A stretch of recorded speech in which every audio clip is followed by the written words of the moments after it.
program berikut. Live di Kompas TV.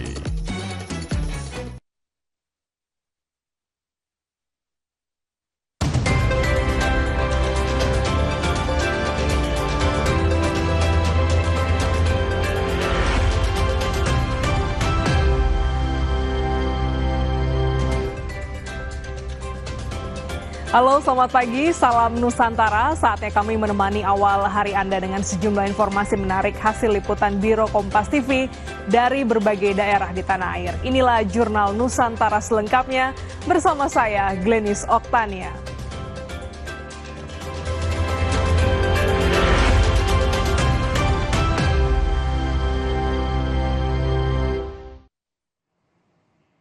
KCIC memprediksi penumpang kereta cepat Wush pada angkutan lebaran di tahun ini meningkat 4% jika dibandingkan dengan tahun lalu. Potensi peningkatan dapat terlihat dari jumlah harian penumpang Wush dibandingkan tahun lalu.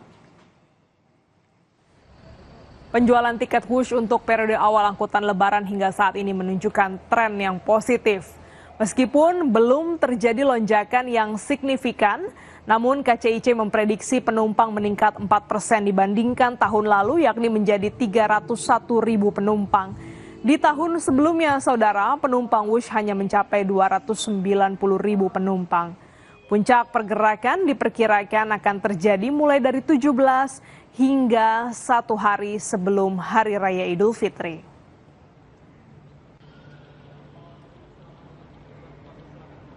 Potensi peningkatan juga terlihat pada jumlah penumpang harian, di mana tahun lalu puncaknya ada di 23.000 penumpang per hari, sementara pada tahun ini jumlahnya diprediksi akan mencapai sekitar 25.000 penumpang per hari. Adapun pergerakan penumpang diprediksi akan mulai meningkat mulai tanggal 17 Maret 2026 dan terus bertambah hingga mendekati Lebaran, di mana puncak arus mudik diperkirakan akan terjadi pada H-1 Lebaran, yaitu pada tanggal 20 Maret 2026. Sebanyak 1.100 pemudik diberangkatkan secara gratis dari Pelabuhan Soekarno-Hatta, Makassar menuju Surabaya, Jawa Timur. Para pemudik ini dilepas langsung oleh Gubernur Sulawesi Selatan.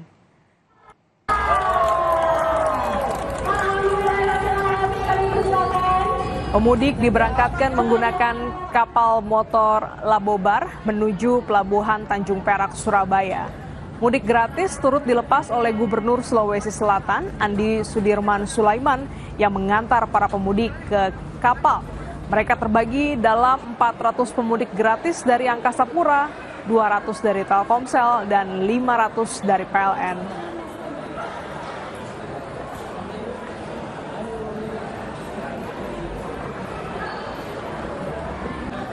Kali ini saya mudik gratis, alhamdulillah terbantu sekali karena ya perekonomian agak kurang, tapi alhamdulillah dari Angkasa Pura kita terbantu mudik gratis. Oke, biasanya berapa habis uang?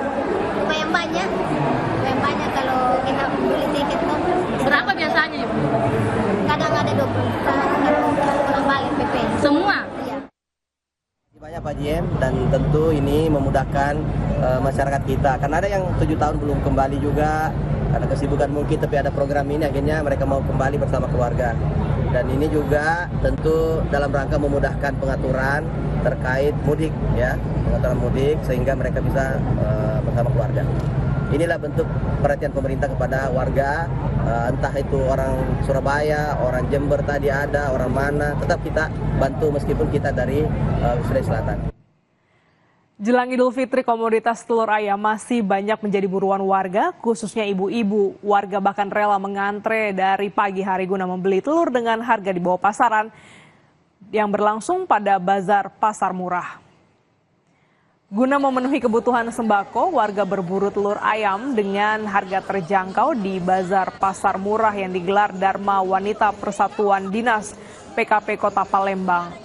Warga bahkan rela mengantre selama 1 jam demi mendapatkan telur ayam dengan harga murah ini. Warga mengakui telur ayam di Bazar Pasar Murah ini dijual seharga Rp20.000 per kilogramnya. Harga ini jauh di bawah harga pasar yang mencapai Rp30.000 per kilogram. Dalam Bazar Pasar Murah kali ini ada sebanyak 100 kg telur ayam yang dijual dengan harga murah kepada warga Kota Palembang.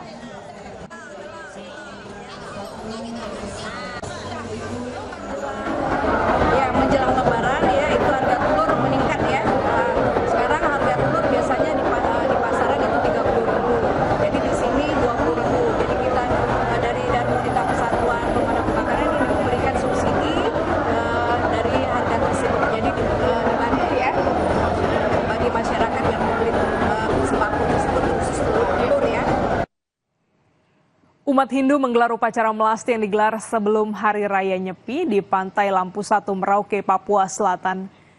Sebelum menggelar upacara melasti, umat Hindu di Merauke terlebih dahulu melakukan ibadah persembahyangan di Pura Agung Anumertasari. Penyucian diri dan benda sakral dilakukan di sumber air seperti laut atau danau. Ritual kali ini bertujuan membersihkan kotoran diri dan alam dari energi negatif serta menyambut Tahun Baru Saka dengan jiwa yang murni. Pagi kita persembahyangan dulu di pura, setelah itu dilanjutkan lagi ke pantai. Jadi untuk sedikit saya sampaikan di sini mengenai makna dan tujuan daripada melaksanakan upacara melasti ini adalah merupakan yang pertama penyucian daripada alam.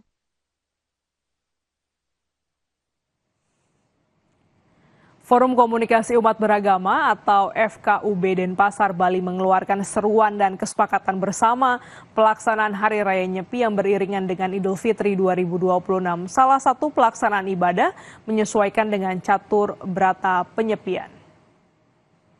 Tempat di Gereja Jemaat Kristus Kasih, Jalan Debes Denpasar pada Kamis siang 19 Februari 2026, Forum Komunikasi Umat Beragama FKUB Kota Denpasar menggelar rapat menyusun seruan dan kesepakatan bersama terkait perayaan Hari Suci Nyepi Saka 1948 yang beriringan dengan ibadah umat Muslim Idul Fitri 1447 Hijriah. Rapat ini dihadiri seluruh elemen lintas agama dan disaksikan Dinas Kesbangpol Kota Denpasar dan perwakilan Kantor Kementerian Agama Kota Denpasar. Beberapa hal yang disepakati diantaranya, umat Muslim dan umat agama lain yang akan melangsungkan ibadah diperkenankan dengan menyesuaikan pelaksanaan catur berata penyepian. Khusus umat Muslim yang akan beribadah menjelang perayaan Idul Fitri diperbolehkan ke musola atau masjid terdekat dengan berjalan kaki, melangsungkan kegiatan tanpa pengeras suara, menggunakan cahaya seminimal mungkin, dan ibadah dilakukan mulai pukul 19 WITA hingga pukul 22 WITA. Seruan dan kesepakatan bersama ini dibuat untuk menciptakan suasana rukun dan harmoni dalam pelaksanaan ibadah agama, serta untuk membangun kerukunan dan semangat harmoni menuju Kota Denpasar yang berbasis kerukunan sesuai nilai-nilai budaya. Mereka membuat seruan dan kesepakatan bersama terkait dengan perayaan Hari Suci Nyepi dan ibadah bulan Ramadan yang beriringan agar suasana menjadi rukun harmoni dalam kerangka pelaksanaan ibadah agama tersebut, baik agama Hindu maupun agama Islam maupun agama-agama yang lain, diantaranya itu kalau memang ada, maka dengan seruan dan kesepakatan bersama ini kita gunakan sebagai pegangan untuk membangun semangat kebersamaan, semangat kerukunan, semangat harmoni, dan menciptakan Kota Denpasar yang damai sesuai dengan tujuan dan visi misi daripada Kota Denpasar sebagai kota budaya yang berbasis pada nilai-nilai kerukunan dengan konsep Wasudewa Kutumbakam. Selanjutnya, seruan dan kesepakatan bersama FKUB Kota Denpasar ini akan disuarakan ke seluruh lini masyarakat Kota Denpasar, mulai dari lintas agama, pejabat, dan majelis desa adat untuk ditindaklanjuti ke masing-masing desa adat, prajuru, dan pecalang. Sesuai konteks perayaan Nyepi yang akan dilaksanakan pada masing-masing desa dan banjar adat, guna harmonisasi umat beragama tetap terjaga. Komang Suarbawa, Kompas TV, Denpasar, Bali.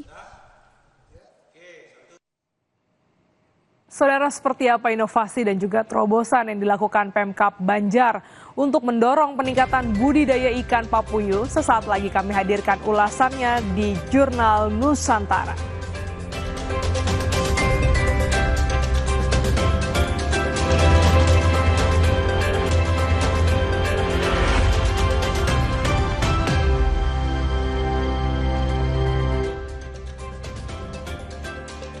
Menyandang status penghasil budidaya ikan terbesar di Kalimantan Selatan, Kabupaten Banjar kini mendorong peningkatan budidaya ikan lokal seperti ikan papuyu.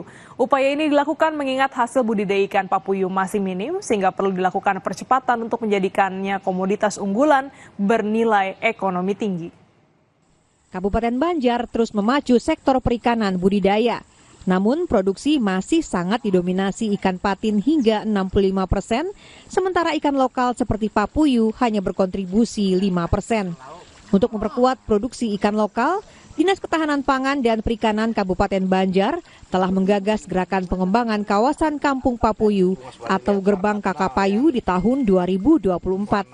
Tersebar di 10 kelompok pembudidaya di Kecamatan Karangintan dan Martapura Barat, program ini mampu menghasilkan lebih dari 1 ton ikan papuyu untuk setiap kelompok dalam waktu 6 bulan. Tak puas dengan hasil tersebut, di tahun 2025, Pemkab Banjar bahkan memberikan bantuan kolam terpal berbentuk bundar bagi pembudidaya melalui program inovasi tangguh sinergi Kampung Papuyu atau Intan Sikapayu. Bantuan ini menjadi solusi strategis mitigasi bencana hidrologis mengingat Kabupaten Banjar kerap dilanda musibah banjir. Di sini kita memberikan penguatan kelembagaan, bantuan sarana prasarana. Salah satunya yang kita lihat pada hari ini yaitu kolam bundar. Nah, jadi kenapa hari ini kolam bundar? Kita melihat di Kabupaten Banjar ini merupakan daerah yang rawan bencana hidrologis pada musim hujan yaitu banjir, pada musim kemarau kekeringan secara ekstrim. Adanya bantuan kolam terpal berbentuk bundar ini disambut antusias pembudidaya ikan papuyu karena transisi dari kolam tanah ke kolam bundar di daratan dinilai jauh lebih aman dan efektif untuk menjaga keberlangsungan panen. Jadi ini adalah salah satu program Intan Sikapayu atau inovasi yang didampingi oleh pemerintah daerah yang kemarin sudah dilaksanakan di Desa Karangintan, dibekali dengan ilmu-ilmu dari pemerintah daerah dan juga alhamdulillah berjalan waktu pemerintah juga mensupport berupa bantuan kolam bundar, pakan dan juga bibit untuk dibudidayakan di kelompok yang sudah ada di sini. Program Intan Sikapayu menjadi jawaban atas musibah banjir di awal tahun 2026 yang menyebabkan 151 pembudidaya merugi. Dengan hadirnya kolam bundar, Pemkab Banjar bertekad menghapus trauma kerugian tersebut dan berharap meningkatnya hasil produksi papuyu yang merupakan ikan ikonik dan endemik yang sangat lekat dengan identitas masyarakat Kalimantan Selatan. Arpawi, Kompas TV, Kabupaten Banjar, Kalimantan Selatan. Lebih lengkap terkait dengan pengembangan ikan papuyu khas Banjar ini, saat ini sudah bersama dengan kita Kepala Dinas Ketahanan Pangan dan Perikanan DKPP Kabupaten Banjar, Bapak Sipiliansyah Hartani. Selamat pagi, Bapak. Ini terkait dengan pengembangan budidaya ikan. Sebenarnya bagaimana upayanya hingga saat ini, Pak? Baik, selamat pagi para pemirsa Kompas TV. Jadi terkait dengan budidaya papuyu, kami sudah cukup berusaha untuk mengembangkan papuyu ini, khususnya untuk mengejar produksi yang lebih besar lagi. Karena jujur ikan ini mempunyai nilai ekonomis yang tinggi, Mbak. Kalau untuk potensinya sebenarnya seperti apa, Pak? Untuk potensi sendiri sebenarnya cukup besar, Mbak. Karena saat ini kami bercerita sedikit, Kabupaten Banjar adalah penghasil ikan terbesar untuk wilayah Kalimantan, Mbak. Jadi tahun kemarin kita memproduksi ikan secara keseluruhan itu 55.096 ton. Jadi kita diberi penghargaan oleh pemerintah Provinsi Kalimantan Selatan melalui Dinas Kelautan dan Perikanan Provinsi Kalimantan Selatan, kabupaten dengan penghasil produksi ikan budidaya terbesar se-Kalimantan Selatan, Mbak. Jadi potensinya cukup terbuka lebar untuk usaha budidaya khususnya ikan papuyu ini. Baik, Bapak boleh kita buka kembali kameranya untuk kita juga bisa berdialog lebih lanjut terkait dengan pengembangan budidaya ikan papuyu ini. Nah, ini untuk teknisnya seperti apa, Pak? Apakah ada inovasi program khusus yang diberikan untuk para pembudidaya? Jadi gini Mbak, kita melihat potensi yang ada di Kabupaten Banjar ini, kita sudah berusaha untuk memberikan pembekalan terhadap pembudidaya kita, khususnya masyarakat kita pembudidaya dengan memberikan pembinaan yang meliputi yaitu pelatihan secara teknis budidayanya, kemudian juga memberikan bantuan kepada pembudidaya, juga pendampingan usahanya, Mbak. Jadi kita dari dinas selalu mendampingi ke pembudidaya kita untuk mengembangkan papuyu ini, Mbak.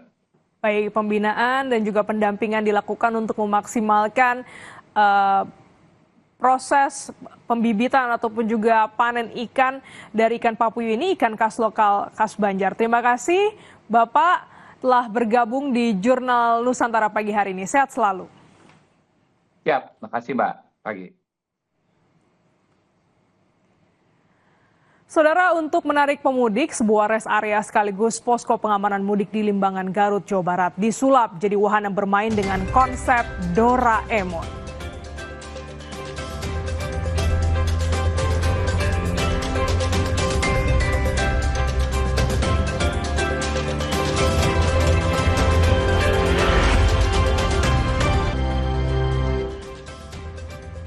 Untuk menarik pemudik, sebuah rest area sekaligus posko pengamanan mudik di Limbangan, Garut, Jawa Barat disulap jadi wahana bermain dengan konsep Doraemon.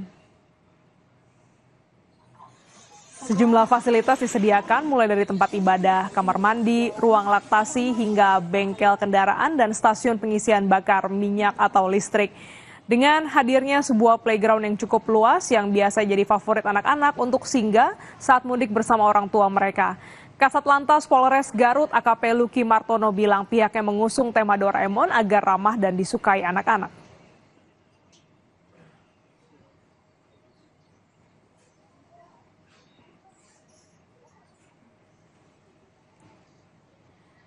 Saudara, jelang Lebaran tak hanya tiket kereta api saja yang habis terjual, sejumlah hotel khusus anak bulu atau Anabul ini laris manis. Biasanya pemilik menitipkan hewan kesayangan mereka di hotel khusus hewan karena mudik Lebaran.